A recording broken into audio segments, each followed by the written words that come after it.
الحمد لله نحمده ونستعينه ونستغفره ونعوذ بالله من شرور أنفسنا ومن سيئات أعمالنا من يهده الله فلا مضل له ومن يضلله فلا هادي له وأشهد أن لا إله إلا الله وحده لا شريك له وأشهد أن محمدا عبده ورسوله أما بعد فإن خير الحديث كتاب الله وخير الهدي هدي محمد صلى الله عليه وسلم وشر الأمور محدثاتها وكل محدثة بدعة وكل بدعة ضلالة وكل ضلالة في النار. اللهم صل على محمد وعلى آل محمد وبارك سلم وصل عليه. رب اشرح لي صدري ويسر لي امري واحلل عقدة من لساني ويفقهوا قولي. اعوذ بالله السميع العليم من الشيطان الرجيم. بسم الله الرحمن الرحيم. انما يريد الله ليذهب عنكم الرجس اهل البيت ويطهركم تطهيرا. میرے لیے انتہائی احترام کے لائق محترم بزرگوں، دوستوں، بھائیوں اور اسلامی روحانی ماؤں، بہنوں، بیٹیوں،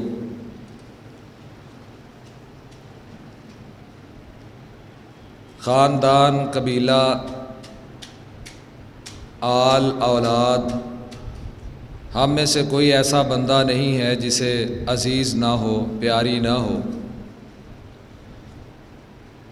اور آل کی بات ہو، اہل بیت کی بات ہو، رسول اللہ صلی اللہ علیہ وآلہ وسلم کی، تو آپ کے اہل بیت، آپ کی آل اور آپ کے جو خاندان کے لوگ ہیں ان کا مقام دوسرے لوگوں سے زیادہ ہوگا. دنیا میں اللہ تعالیٰ نے انسانوں کا جو سلسلہ بنایا ہے، اس سلسلے میں اللہ رب العزت فرماتے ہیں وَهُوَ الَّذِي خَلَقَ مِنَ الْمَاءِ بَشَرًا فَجَعَلَهُ نَسَبًا. اللہ فرماتے ہیں ہم نے انسان کو پانی سے پیدا کیا، پھر اس کا نسب بنایا، باپ، دادا، برادری، رشتہ دار، وَسِحْرًا اس کے سسرال بنائے، وَكَانَ رَبُّكَ قَدِيرًا اور آپ کا رب اس بات پر قادر ہے. ہر بندے کے رشتہ دار ہیں. اس آیت سے معلوم ہوتا ہے ہر بندے کا نسب بھی ہے، ہر بندے کا حسب بھی ہے، ہر بندے کے اپنے بھی ہیں، بیگانے بھی ہیں. ہر بندے کے والدین کی طرف سے رشتہ دار ہیں، ہر بندے کے سسرال کی طرف رشتہ دار ہیں. اور دنیا کا یہ اصول ہے کہ دنیا میں رہتے ہوئے لوگ اپنی رشتہ داری وہاں بناتے ہیں جو ان کی نظر میں بہتر ہوتے ہیں. اس کائنات میں رسول اللہ صلی اللہ علیہ وسلم کا فرمان ہے ان اللہ اصطفیٰ کنانۃ من ولد اسماعیل، کہ پوری کائنات میں سے اللہ رب العزت نے کنانہ جو اسماعیل کی اولاد میں سے تھے ان کو پسند کیا. واصطفیٰ قریشًا اور کنانہ کی اولاد میں سے قریش کو پسند کیا. واصطفیٰ قریش من بنی ہاشم، قریش میں سے اللہ نے بنو ہاشم کو پسند فرمایا. واصطفانی من بنی ہاشم اور بنو ہاشم میں سے اللہ نے مجھ محمد صلی اللہ علیہ وسلم کا انتخاب ختم نبوت کا تاج پہنانے کے لیے کیا. اس حدیث سے ہم سمجھ سکتے ہیں کہ رسول اللہ صلی اللہ علیہ وآلہ وسلم جس مخلوق میں پیدا ہوئے وہ مخلوق انسانوں کی مخلوق ہے، اور انسانوں کی مخلوق اللہ کی تمام مخلوقات میں سب سے بہترین مخلوق ہے۔ اس کے بعد ان انسانوں میں سے اللہ نے انسانوں کے اس علاقے کو پسند کیا جو علاقہ تمام علاقوں سے بہترین ہے، جہاں پہ اللہ کا گھر بیت اللہ موجود ہے، اور اس بیت اللہ کے آس پاس اس کے ساتھ بہت سے قبیلے تھے، بڑی برادریاں تھیں۔ اللہ ان تمام برادریوں میں سے انتخاب کیا تو قریش کا انتخاب کیا، قریش میں سے بنو ہاشم کا انتخاب کیا، اور پھر نبوت کے لیے اللہ نے بنو ہاشم میں سے جناب محمد الرسول اللہ صلی اللہ علیہ وآلہ وسلم کو منتخب فرمایا۔ اللہ کے نبی صلی اللہ علیہ وسلم آپ نے جب مکے والوں کو اللہ کی دعوت دی، اللہ کی طرف بلایا، آج کے خطبہ جمعے میں یہی بات بیان کی جائے گی، اور یہی بہت بڑا ایک طعنہ ہے۔ کہا جاتا ہے کہ جناب مسلک اہل حدیث کے ماننے والے اہل بیت کو ویسا نہیں مانتے جیسا ماننا چاہیے۔ دلائل کی روشنی میں، قرآن اور احادیث کی روشنی میں اہل بیت کا مقام واضح کیا جائے گا، اہل بیت کا مقام کیا ہے، اور اہل بیت کے متعلق ہمارا عقیدہ نظریہ کیا ہے وہ واضح کیا جائے گا۔ چونکہ یہ محرم کے دن ہیں، ان دنوں میں اہل بیت کا نام لے کر حتیٰ کہ صحابہ کرام رضوان اللہ علیہم اجمعین تک کو گالیاں دی جاتی ہیں۔ ان ایام میں صدیق و فاروق کو نہیں چھوڑا جاتا۔ ان دنوں میں، محرم کے ان دنوں میں اہل بیت کا نام لے کر اللہ کے نبی صلی اللہ علیہ وسلم کے صحابہ کو بددیانت، اللہ کے نبی کے صحابہ کرام رضوان اللہ علیہم اجمعین کو غاصب، قبضہ گروپ تک ثابت کیا جاتا ہے۔ اہل بیت کا مقام کیا ہے یہ ایک الگ موضوع ہے، اور اہل بیت کی فضیلت کیا ہے، اہل بیت کون ہے، یہ ایک الگ موضوع ہے۔ آج کے جمعے میں صرف اہل بیت کا مقام بیان کیا جائے گا کہ اہل بیت کی فضیلت کیا ہے، ان کے متعلق اہل حدیث کا، مسلمان کا نظریہ اور سوچ کیا ہونی چاہیے، اور صحابہ کرام رضوان اللہ علیہم اجمعین اہل بیت کے متعلق کیا سوچ رکھتے تھے۔ سورۃ الشورى میں اللہ رب العزت فرماتے ہیں تَرَى الظَّالِمِينَ مُشْفِقِينَ مِمَّا كَسَبُوا وَهُوَ وَاقِعٌ بِهِمْ وَالَّذِينَ آمَنُوا وَعَمِلُوا الصَّالِحَاتِ لَهُمْ مَا يَشَاءُونَ عِندَ رَبِّهِمْ ذَلِكَ هُوَ الْفَضْلُ الْكَبِيرُ۔ کہا آپ ظالموں کو دیکھیں گے ڈرے ہوئے، سہمے ہوئے، پریشانی کی وجہ کیا ہے؟ پریشانی کی وجہ ان کے وہ اعمال ہیں جو اعمال انہوں نے کمائے، ان کی وہ کمائی ہے جو انہوں نے بنائی، کہ ساری زندگی اللہ کی ناراضگی اختیار کرتے رہے، ساری زندگی اللہ کو راضی کرنا گوارا نہ کیا، اسی حالت میں ان کی موت آ گئی۔ اللہ فرماتے ہیں وَهُوَ وَاقِعٌ بِهِمْ، وہ عذاب سے ڈر رہے ہوں گے، عذاب ان پر واقع ہوگا۔ وَالَّذِينَ آمَنُوا وَعَمِلُوا الصَّالِحَاتِ، اور وہ لوگ جو ایمان لائے، نیک اعمال کرتے ہیں، لَهُمْ مَا يَشَاءُونَ عِندَ رَبِّهِمْ، ان کے لیے وہی کچھ ہوگا جو وہ اپنے رب کے پاس چاہیں گے۔ من چاہی زندگی کس کو ملے گی؟ جو ایمان والا ہے، جو نیک اعمال کرنے والا ہے، یہی بڑی کامیابی ہے۔ اگلی آیت کریمہ میں اللہ تبارک و تعالی نے جو بات بیان کی وہ بات سمجھنے والی ہے۔ اس آیت کریمہ میں اللہ رب العزت نبی اکرم صلی اللہ علیہ وسلم کی نبوت کا مقصد بھی بیان کر رہے ہیں، اور آپ کی ذمہ داریوں کو بھی بیان کر رہے ہیں، اور جو آپ کے قرابت دار، جو آپ کے رشتہ دار، جو آپ کے اہل بیت، جو آپ کے خاندان والے، اسی آیت کو سامنے رکھتے ہوئے حضرت عبداللہ ابن عباس رضی اللہ تعالی عنہ اہل بیت کی نشاندہی فرماتے ہیں۔ پہلے آپ آیت سنیں، اللہ فرماتے ہیں ذالک الذی یبشر اللہ عبادہ الذین آمنوا وعملوا الصالحات، یہ بشارت ہر اس بندے کے لیے ہے جو ایمان لایا، عمل صالح کرتا رہا۔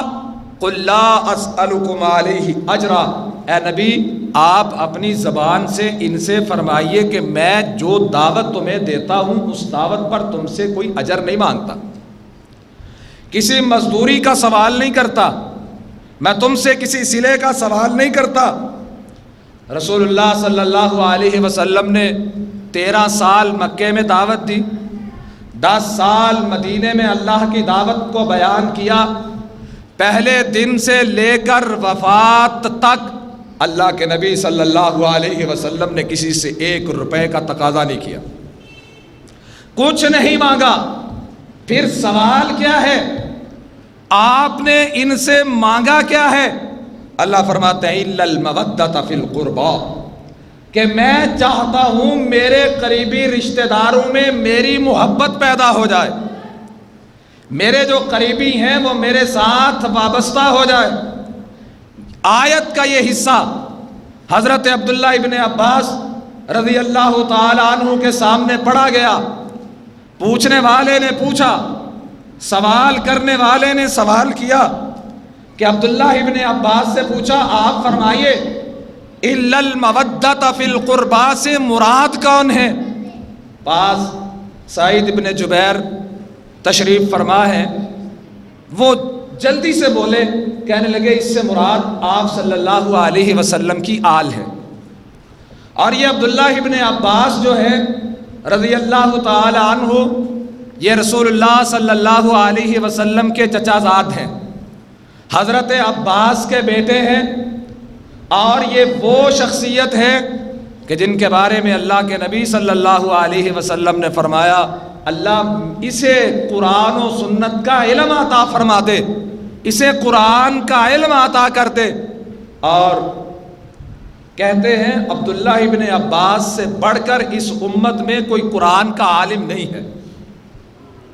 ان سے سوال کیا کہ الا المودۃ فی القربى سے مراد کون لوگ ہیں کہ جن کے بارے میں اللہ کہتا ہے اے پیغمبر علیہ السلام آپ فرمائیں میں تم سے کسی صلے کا، کسی مزدوری کا سوال نہیں کرتا، صرف میں تم سے اپنی قرابت کی محبت مانگتا ہوں کہ تمہیں مجھ سے محبت ہے، تم میرے رشتہ دار ہو، میرے ساتھ مل جاؤ۔ ان سے مراد کون ہے؟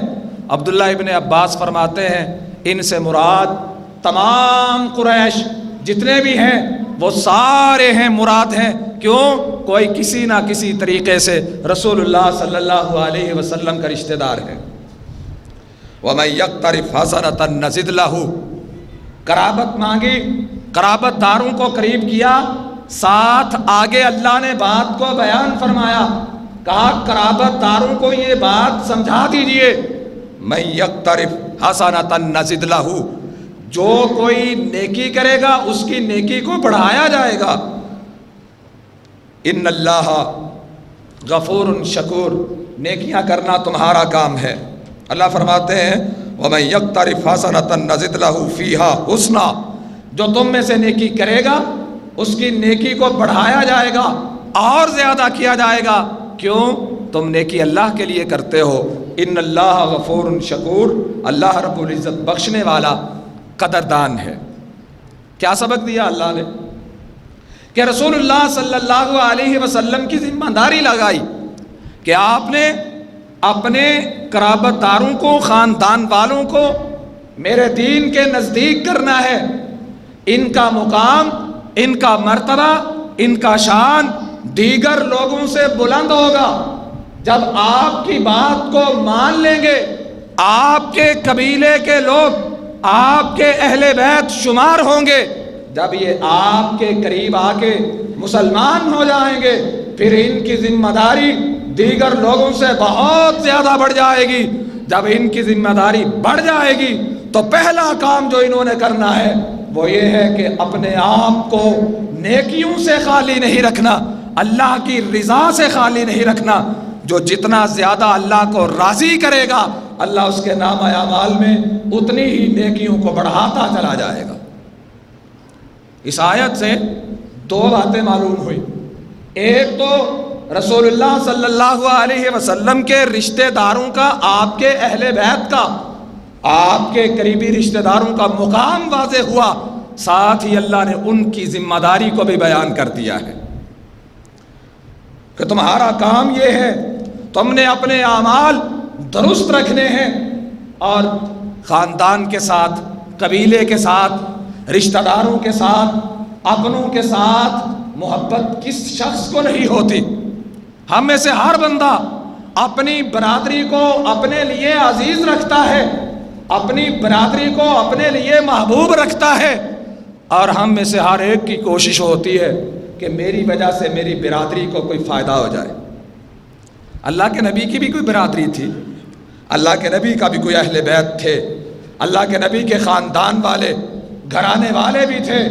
اسی لیے اللہ کے نبی صلی اللہ علیہ وسلم کے متعلق حضرت زید بن ارقم رضی اللہ تعالیٰ عنہ بیان کرتے ہیں کہ مکے اور مدینے میں کے درمیان ایک مقام تھا جہاں پہ چشمہ تھا، ایک پانی کا تالاب تھا، اس پانی کے تالاب کو خم کہا جاتا ہے۔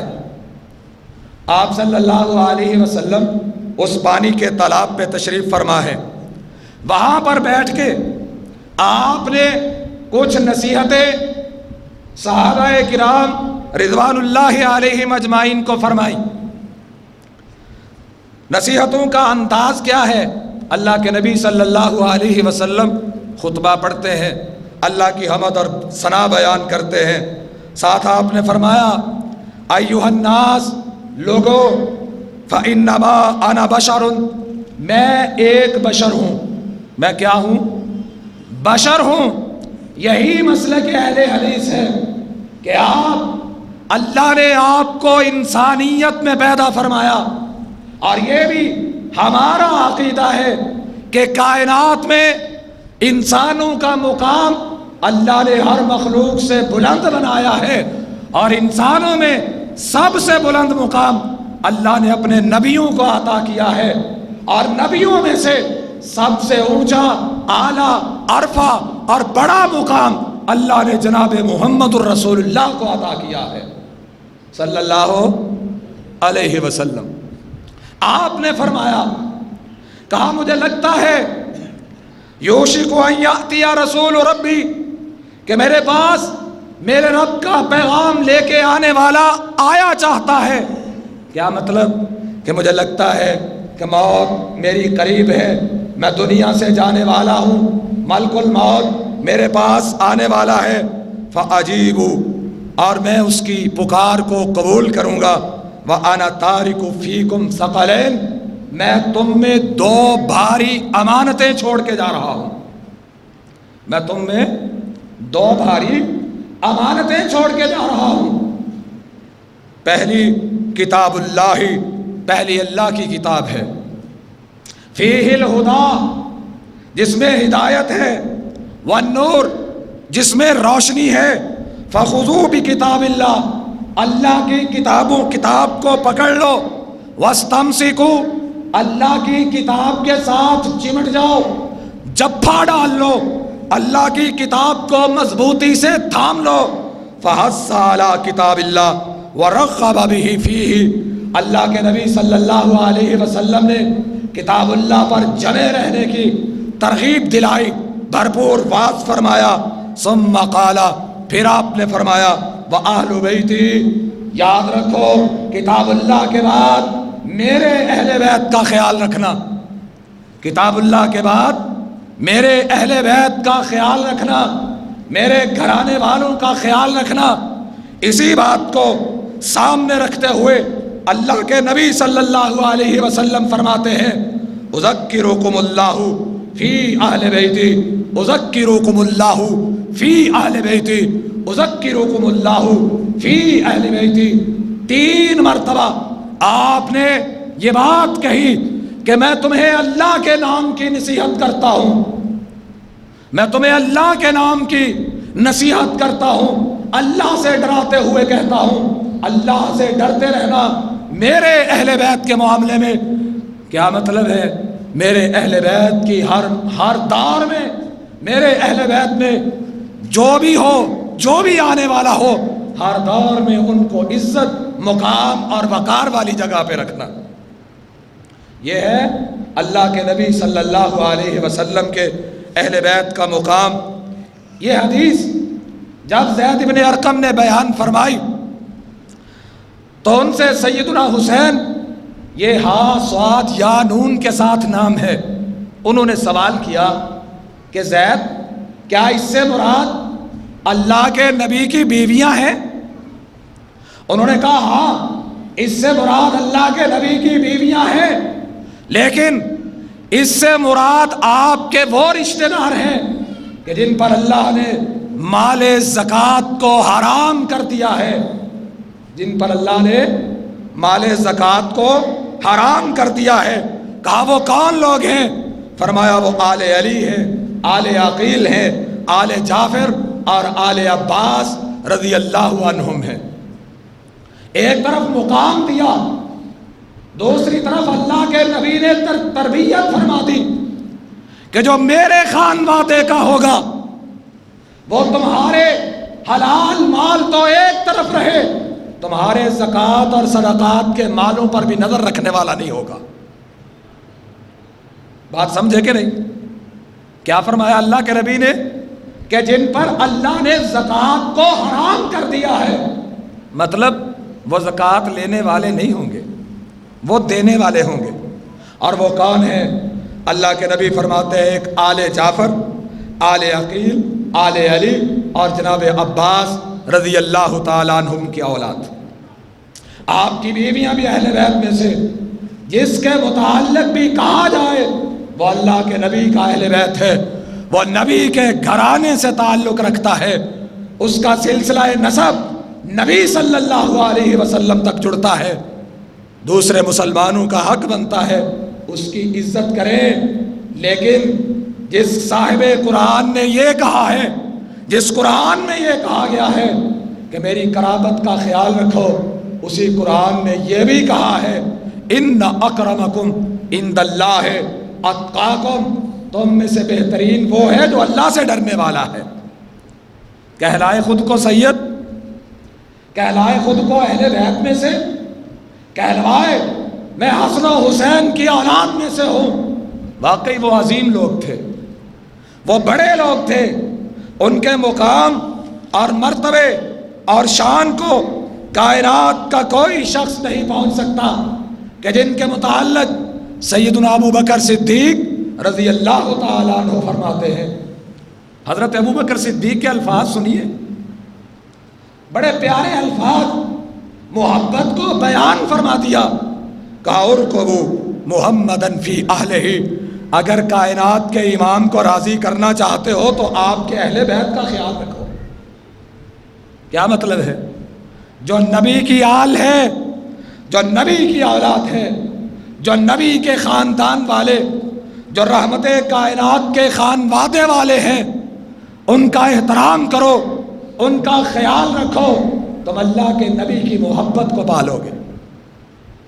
اور جو خانوادے والے، جو خاندان والے ہیں، میرے نبی نے ان کی تربیت فرمائی تو کیسے فرمائی؟ جنگ کا موقع ہے، مال غنیمت آیا، مسجد نبوی میں تقسیم ہو رہا، حضرت علی رضی اللہ تعالیٰ عنہ وہ ہیں جن کو اللہ کے نبی نے اپنے اہل بیت میں شمار فرمایا ہے۔ ان کے بیٹے حضرت حسن، حضرت حسین رضی اللہ تعالیٰ عنہما، ان کے متعلق بھی فرمایا اللہم ہؤلاء اہل بیتی، اللہ یہ میرے اہل بیت ہیں، یہ میرے گھرانے والے ہیں۔ اب اللہ کے نبی نے اپنے گھرانے والوں کی تربیت کیسے فرمائی؟ حضرت فاطمہ رضی اللہ تعالیٰ عنہ، شوہر ہیں علی رضی اللہ تعالیٰ عنہ، فرماتے ہیں فاطمہ میں دیکھتا ہوں کام کر کر کے تھک جاتی ہو، بہت پریشانی ہے، پریشان ہو جاتی ہو، تھک جاتی ہو، جسم ہے مجبور ہو جاتی ہو، آج مسجد نبوی میں غلام تقسیم ہو رہے ہیں، مال غنیمت تقسیم ہو رہا ہے، جاؤ اللہ کے نبی صلی اللہ علیہ وسلم کے پاس جاؤ، بیٹی ہو، اللہ کے نبی خالی واپس نہیں مڑیں گے۔ اچھا کیا کہنا ہے؟ فرمایا ان سے جا کے کہو کہ مجھے مال غنیمت میں سے ایک غلام دے دیا جائے۔ کیا کیا جائے؟ ایک غلام یا لانڈی عطا کر دی جائے۔ حضرت فاطمہ رضی اللہ تعالی عنہ کہاں سے ہے؟ اہل بیت میں سے، اور اہل بیت کا کردار دیکھیے، نبی کے گھرانے کا کردار دیکھیے، یہ کردار نہیں ہے بلکہ میرے آقا کی تربیت بیٹی میں بول رہی ہے۔ آئی اللہ کے نبی صلی اللہ علیہ وسلم تشریف فرما ہے، لوگ آ رہے ہیں، آپ کسی کو گھوڑا دے رہے، کسی کو اونٹ دے رہے، کسی کو پیسے تقسیم کر رہے، لوگ اپنا اپنا حصہ وصول کرتے جا رہے، مسجد سے نکلتے جا رہے، اور سیدہ فاطمہ رضی اللہ تعالی عنہ مسجد میں ایک کونے میں کھڑی ہے۔ جرأت نہیں کہ تھوڑا آگے بڑھ کے بابا سے کہوں ابا جی سارے شہر کو غلام بانٹ دیے، بیٹی دروازے پہ کھڑی ہے، غلام کی تمنا لیے آئی ہے، اپنی بیٹی کا بھی خیال کیجئے۔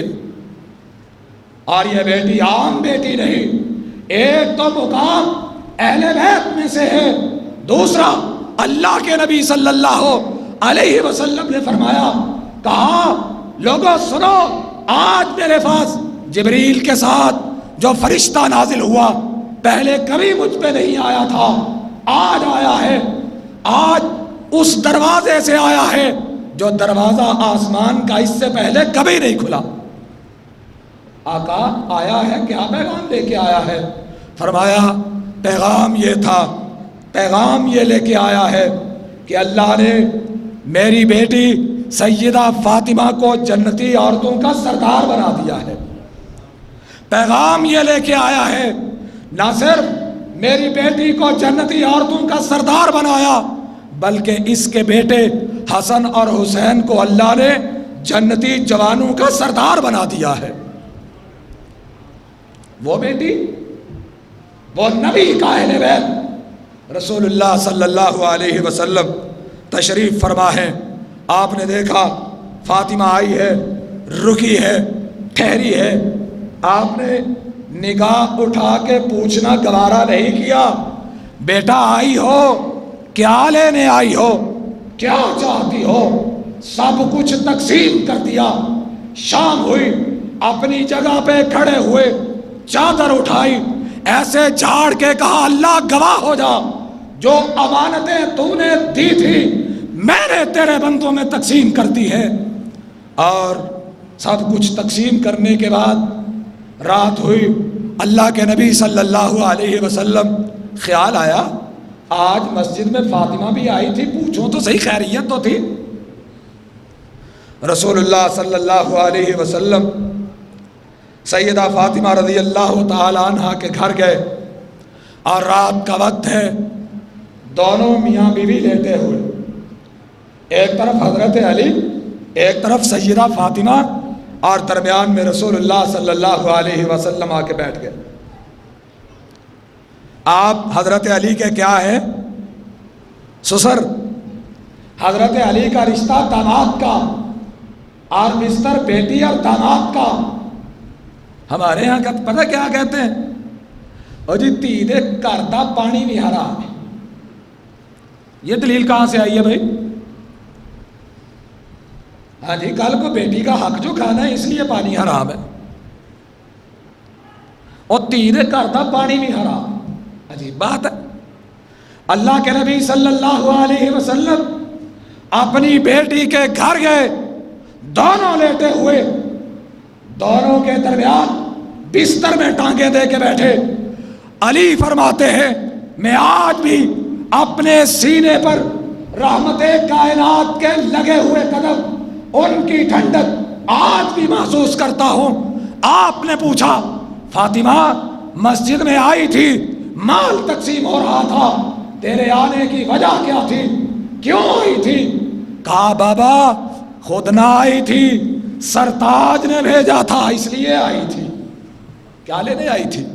کہا بابا ان کا مشورہ تھا کہ جاؤ مسجد نبوی میں غلام تقسیم ہو رہے ہیں، مسجد نبوی میں مال تقسیم ہو رہا ہے، مسجد نبوی میں آقا کے ہاتھوں میں کائنات کا خزانہ پڑا ہوا ہے، جاؤ سوال کرو، بابا سے سوال کرو گی تمہارا بابا تم پہ سب کچھ نچھاور کر دے گا۔ کہا فاطمہ یہ دنیا کا مال اللہ نے مجھے دیا ہے دنیا پر لوٹانے کے لیے، تو مانگتی ہے آرام مانگتی ہو، سکون مانگتی ہو، پھر ایک وظیفہ اپنا لو، کرنا تمہارا کام ہے، اللہ تمہاری ساری تھکاوٹوں کو دور فرما دے گا۔ میری مائیں بہنیں بیٹیاں پردے میں بیٹھ کے سن رہی ہے، آپ یہاں پہ سن رہے ہو، اس بات کو یاد کر لو، یہ وظیفہ بنا لیجئے، تھکاوٹ جتنی مرضی ہو جائے، تھکاوٹ جتنی مرضی ہو جائے، رات سونے سے پہلے وہ وظیفہ کر لو جو میرے آقا نے اپنے اہل بیت کو دیا تھا۔ کیا شخصیت تھی وہ، کیا ذات تھی وہ، کیا کامل پیر تھا وہ کہ سارے جہان کو غلام بانٹ دیے، سارے جہان کو غلے کے ڈھیر بانٹ دیے۔ جب بیٹی کی باری آئی کہا بیٹا رات کو سوتے ہوئے 33 دفعہ سبحان اللہ پڑھا کر، 33 دفعہ الحمدللہ پڑھا کر، 34 دفعہ اللہ اکبر پڑھ کے اپنے جسم پر دم کر لیا کر، اللہ تیری ساری تکلیفوں کو دور فرما دے گا۔ یہ تھے رسول اللہ صلی اللہ علیہ وسلم کے اہل بیت کہ ان کے متعلق کسی نے کہا علیہم سلام اللہ فی کل ساعت، ہو اہل بیت میں سے، ہو پیغمبر کا فرما بردار۔ شرط یہ ہے اہل بیت میں سے تو ابو لہب بھی تھا، وہ اہل بیت میں سے تھا، نبی کا سگا چچا تھا، اہل بیت میں سے ابو طالب بھی تھا کہ جس کے پاس بیٹھ کے کائنات کے تاجدار فرماتے ہیں چچا میرے کان میں کلمہ پکار دے، قیامت کا دن ہوگا، تیرے محمد پر احسانات اتنے ہیں، میں اللہ کے سامنے کھڑا ہو کے جھگڑ کر بھی تیری بخشش کروا لوں گا۔ اس نے دائیں بائیں دیکھا، دیکھنے کے بعد کہنے لگا محمد صلی اللہ علیہ وسلم تو جو کہتا ہے ٹھیک ہوگا، لیکن میری برادری والے کیا کہیں گے، مرتے ہوئے بڑوں کے دین کو چھوڑ گیا، برادری کے دین کو چھوڑ گیا، بھتیجے کی بات مان لی، یہ نہیں ہو سکتا۔ وہ بھی تو اہل بیت میں سے تھا۔ اور ابو لہب جس کے متعلق قرآن کی ایک مکمل سورت اللہ نے نازل فرمائی، تبت یدا ابی لہب وتب، پورے قرآن میں مشرکین مکہ میں سے کسی کافر کا نام نہیں آیا، ابو جہل، عتبہ، شیبہ، جتنے بھی نام ہیں کسی کا نام نہیں آیا۔ اگر نام آیا ابو لہب کا نام آیا، نام نہیں آیا بلکہ نام کی مکمل اللہ نے سورت نازل فرمائی۔ وجہ کیا ہے؟ وجہ یہ ہے اس نے میرے نبی کی بات کو تسلیم نہیں کیا، اور جنہوں نے بات کو مان لیا وہ سلمان فارسی رضی اللہ تعالیٰ عنہ، فارس سے چل کے آنے والا، اللہ کے نبی کے قدموں میں آ کے بیٹھ گیا، ایران کا رہنے والا۔ اللہ کے نبی فرماتے ہیں سلمان تیرا مدینے میں گھر کوئی نہیں، آج سے محمد تجھے اپنے گھر کا فرد بنا رہا ہے صلی اللہ علیہ وسلم۔ مقام اہل بیت کا، مقام اللہ کے نبی کی نسل میں پیدا ہونے والے شخص کا، مقام اسی کا ہے جو اللہ کے نبی کا پیروکار ہوگا، جو اللہ کے نبی کی بات کو ماننے والا ہوگا۔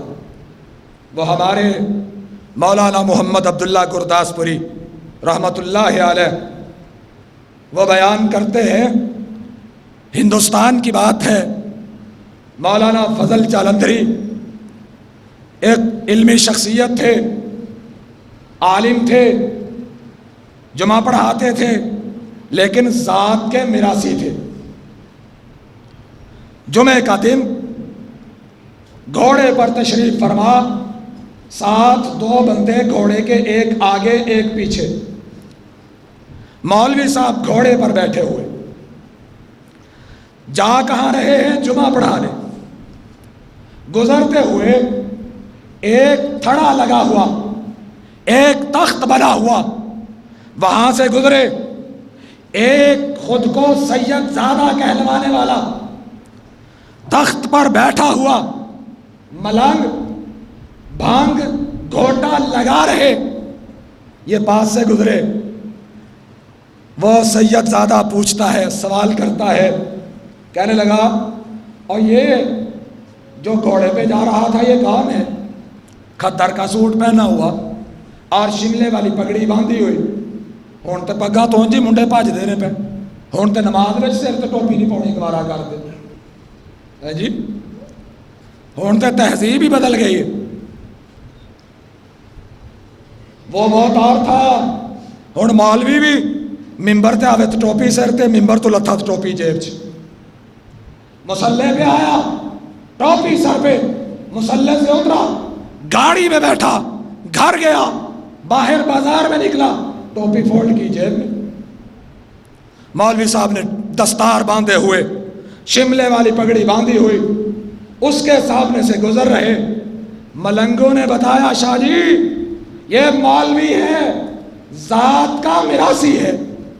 کہنے لگا انہوں ستو، بلاؤ، بلایا، کہنے لگا مولوی گل سن، میں سنیا تو مراسی ہے۔ انہوں نے کہا جی مراسی ہوں۔ انہوں نے کہا تو تینوں خیال نہیں ہوتا ساڑھے ممبر تے چڑھ جانا؟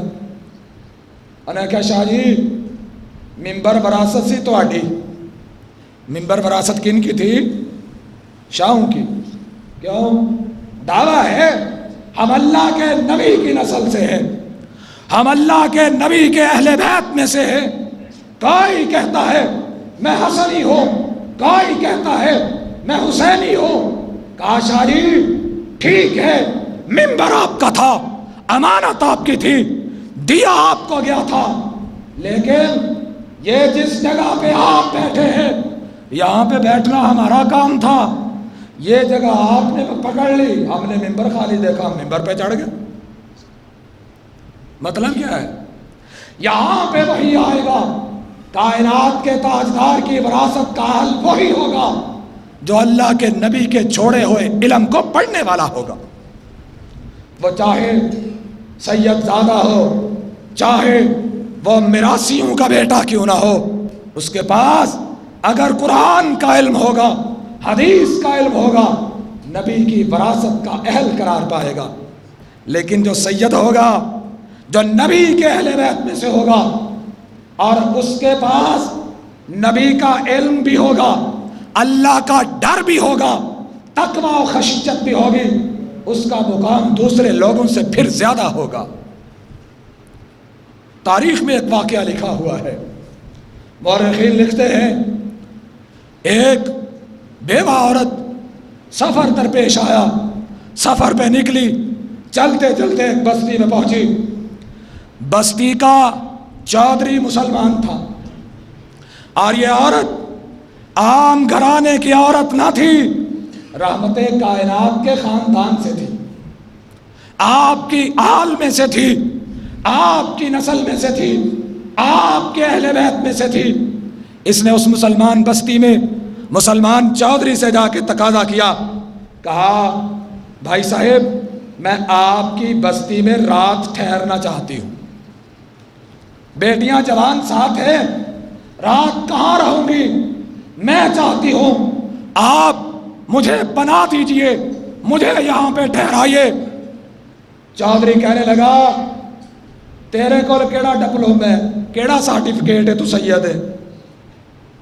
کیا کہا تیرے پاس دلیل کیا ہے کہ تو سید زادی ہے؟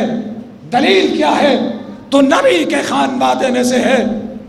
خاتون نے سنا، اس نے کہا ہوگا ویر میں کیڑا برتھ سرٹیفکیٹ لے کے پئی پھرنی ہے، علاقے دا پٹوار نامہ کیڑا میرے کول ہے جڑا میں تینوں پٹ کے وہا دیاں کیا وے اسی سید نے۔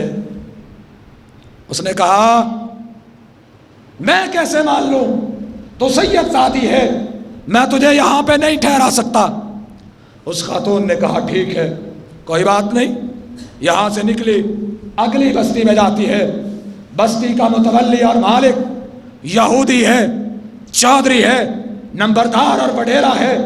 اس کے گھر میں پہنچی، کہنے لگی چودھری صاحب میں مسلمان ہوں، مسلمانوں کے سب سے بہترین قبیلے کائنات کے امام محمد الرسول اللہ صلی اللہ علیہ وسلم کی نسل میں سے ہوں، آپ کے اہل بیت میں سے، آپ کی آل میں سے ہوں، اور میں تیرے شہر میں رہنے کے لیے، تیرے گھر میں رہنے کے لیے آج کی رات کے لیے ایک کمرہ چاہتی ہوں۔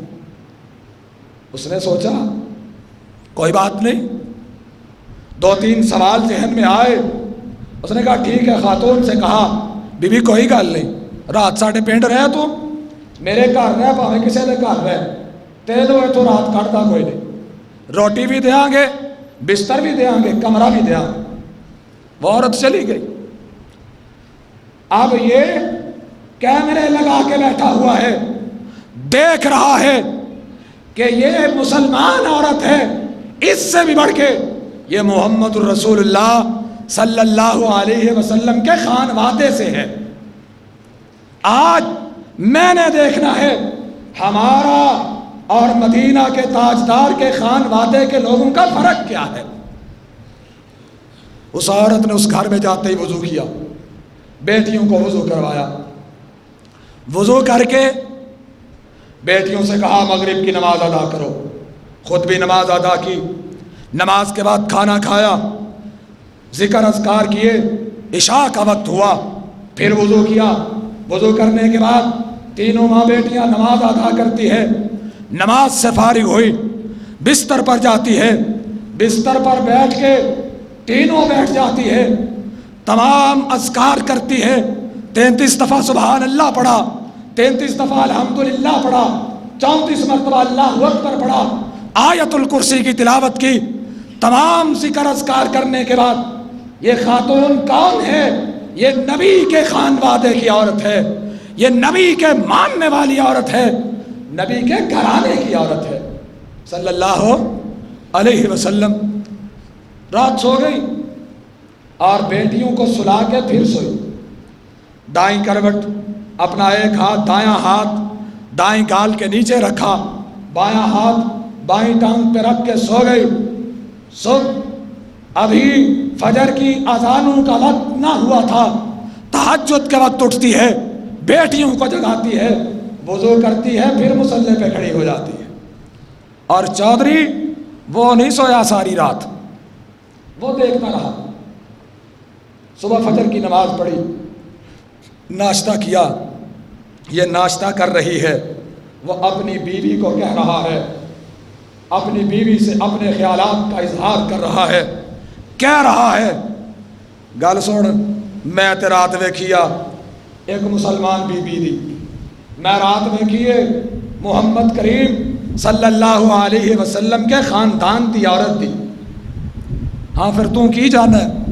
اس نے کہا اس کی رات نے مجھے اس قدر مجبور کر دیا ہے کہ میرا جی چاہتا ہے میں اس کے سامنے ہاتھ جوڑ کے بیٹھ جاؤں اور اس سے کہوں بیوی جو تیرے پاس دولت اسلام کی موجود ہے وہ دولت ہمیں بھی عطا کر دے۔ کلمہ پڑھا، میں مسلمان ہونا چاہتا ہوں۔ بیوی سے کہا تیرا کی خیال ہے؟ بیوی کہنے لگی سرتاج جو آپ کا خیال ہے وہی ہمارا خیال ہے، جدھر تسا جانا ہے ادھر اسی جانا۔ یہ پورا گھر ایک سید زادی کی عبادت کو دیکھ کے مسلمان ہوا۔ آج کتنے سید موجود ہیں یہاں پہ، ہم کیا کہہ سکتے ہیں؟ ان کا دعویٰ ہی بہت بڑا ہے۔ خود ہر بندے کو غور کرنا چاہیے کہ ہم کہاں پہ کھڑے ہیں۔ یہ نبی کے خاندان میں سے ہے۔ اور وقت گزرا، وہ مسلمان چودھری سویا ہوا، اسے رات کو خواب آیا۔ خواب میں کیا دیکھتا ہے؟ ایک محل بنا ہوا، بڑا بہترین محل ہے، بڑا عالیشان بنگلہ ہے۔ یہ اس محل میں جانے کی کوشش کرتا ہے۔ دربان کہتا ہے سرٹیفکیٹ لیا، سرٹیفکیٹ لیا۔ فوراً سے دماغ میں بات آئی، ذہن میں بات آئی، میں نے بھی کسی سے سرٹیفکیٹ مانگا تھا۔ اس خاتون کو تلاش کیا، معافی مانگی، کہنے لگا مجھے معاف کر دے، میں تجھ سے سرٹیفکیٹ مانگتا رہا اور محل اس بندے کو مل گیا جو یہودی تھا۔ اس نے کہا وہ یہودی نہیں رہا تھا، وہ اس رات کے بعد مسلمان ہو گیا تھا، وہ اس رات کے بعد مسلمان ہو گیا تھا۔ اہل بیت میں سے ہو، نبی کے خانوادے میں سے ہو، نبی سے تعلق ہو، ہم تو وہ ہیں، ہم تو ان پتھروں کی بھی قدر کرتے ہیں جن پتھروں پر آقا کے قدم لگے تھے۔ امام مالک رحمت اللہ علیہ سے کسی نے سوال کیا، کہا آپ مدینہ طیبہ میں ننگے پاؤں کیوں چلتے ہیں؟ کہا یہ وہ شہر ہے جس شہر میں میرے آقا کے قدم لگے تھے اور میں ننگے پاؤں اس لیے چلتا ہوں کہ مالک جوتے پہن کے سرکار کے قدموں کی توہین نہ کرتا ہو۔ ہم تو اتنی عقیدت رکھتے ہیں، ہم تو ان بستیوں سے محبت کرتے ہیں جن بستیوں کی نسبت آقا سے ہوئی تھی۔ ہم اس احد سے محبت کرتے ہیں، اس احد سے پیار کرتے ہیں کہ جس احد کے متعلق رسول اللہ صلی اللہ علیہ وسلم نے فرمایا، کہا لوگو یہ پہاڑ صرف پہاڑ نہیں ہے بلکہ یہ پہاڑ وہ پہاڑ ہے جو ہم سے محبت کرتا ہے، ہم اس سے محبت کرتے ہیں۔ اور بات ہو آپ کے خاندان کی، بات ہو آپ کے اہل بیت کی، سیدنا ابو سعید خدری رضی اللہ تعالیٰ عنہ فرماتے ہیں والذی نفسی بیدہ لا یبغضنا اہل البیت الا دخلہ اللہ النار۔ کہا یاد رکھو، قسم ہے اس ذات کی جس کے ہاتھ میں مجھ محمد کی جان ہے، اہل بیت کا بغض دلوں میں ہو، جن دلوں میں نبی کے خاندان کا بغض ہو، جن دلوں میں نبی کے اہل بیت کا بغض ہو، وہ دل کبھی جنت میں جا سکتے، وہ جنت میں نہیں جا سکتے۔ یہ ہمارا عقیدہ ہے، یہ ہمارا ایمان ہے، یہ ہمارا یقین ہے کہ کائنات کے تاجدار کے اہل بیت سے محبت کرنا ایمان کا حصہ ہے، نہ صرف ایمان کا حصہ بلکہ جنت میں جانے کا ذریعہ ہے۔ اور اسی لیے عبد الرحمن ابن ابی لیلہ رضی اللہ تعالیٰ عنہ بیان کرتے ہیں، کعب بن عجرہ رضی اللہ تعالیٰ عنہ نے مجھ سے یہ بات کہی، کہا میں تمہیں ایک ایسی چیز ہدیہ کرتا ہوں، ایک ایسا تحفہ دیتا ہوں جو تحفہ اللہ کے نبی نے مجھے دیا تھا۔ وہ تحفہ کیا ہے؟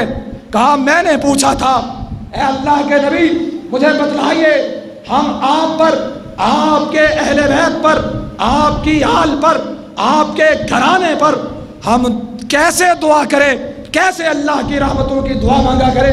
تو اللہ کے نبی صلی اللہ علیہ وسلم نے کہا کرو اللہم صلی علی محمد وعلی آل محمد کما صلیت علی ابراہیم وعلی آل ابراہیم انک حمید مجید، اللہم بارک علی محمد وعلی آل محمد کما بارکت علی ابراہیم وعلی آل ابراہیم انک حمید مجید۔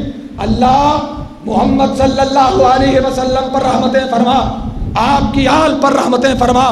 اللہ جس طرح تو نے رحمتیں ابراہیم پہ فرمائی، ابراہیم کی آل پہ رحمتیں فرمائی۔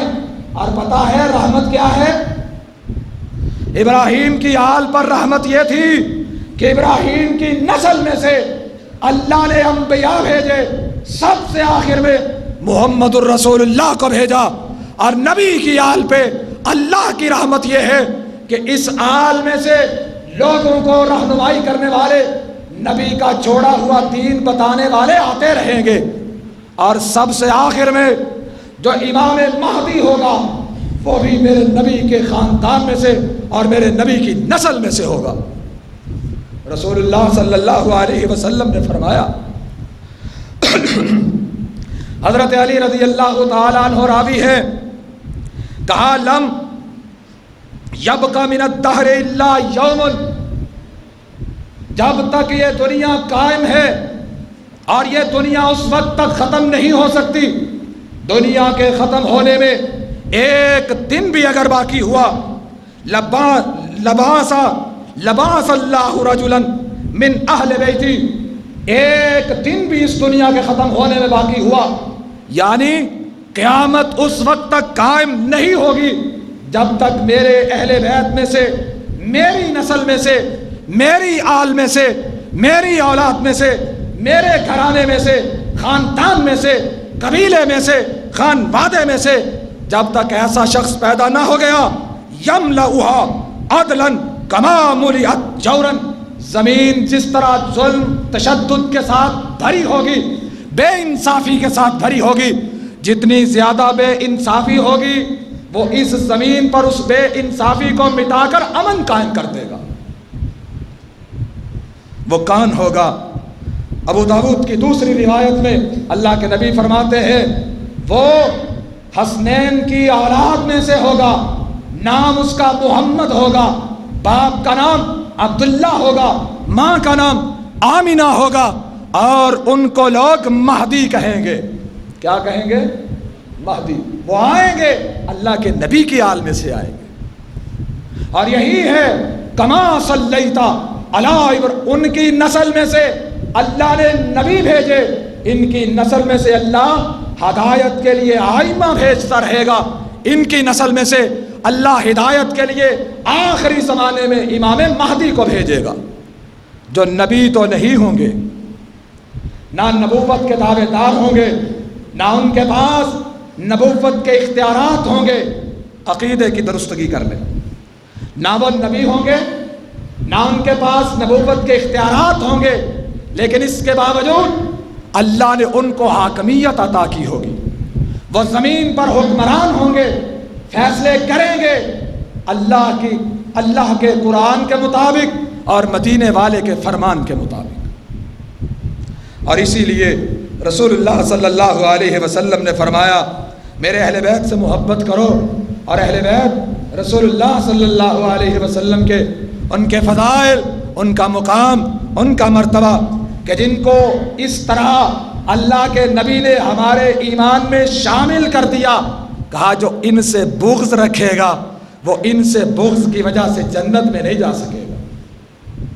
اور ان کے متعلق کسی نے کہا تھا، کہا علیہم سلام اللہ فی کل ساعت عدید الحساب والرمل فی الفلوات، کہا ان پر اللہ کا سلام ہو، ہر گھڑی ان پر سلام ہوتا رہے، جس قدر زمین پر بچھی ہوئی کنکریاں ہیں، جنگلوں میں پھیلے ہوئے ریت کے ذرات ہیں، اس قدر ان پر اللہ کی رحمتیں ہو۔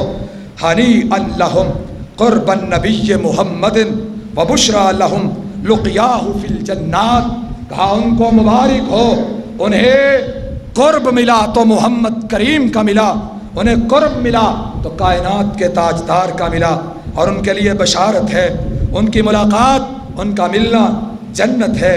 بہی شرفو حتی تستنارت حیاتہم، یہی وہ شرف ہے، یہی وہ نبی اکرم صلی اللہ علیہ وسلم کا قرب، آپ کا رشتہ، آپ کا جوڑ، یہی وہ تعلق ہے جس کی وجہ سے اللہ نے ان کو عزت عطا کی کہ ان کی زندگیاں روشن ہوئی۔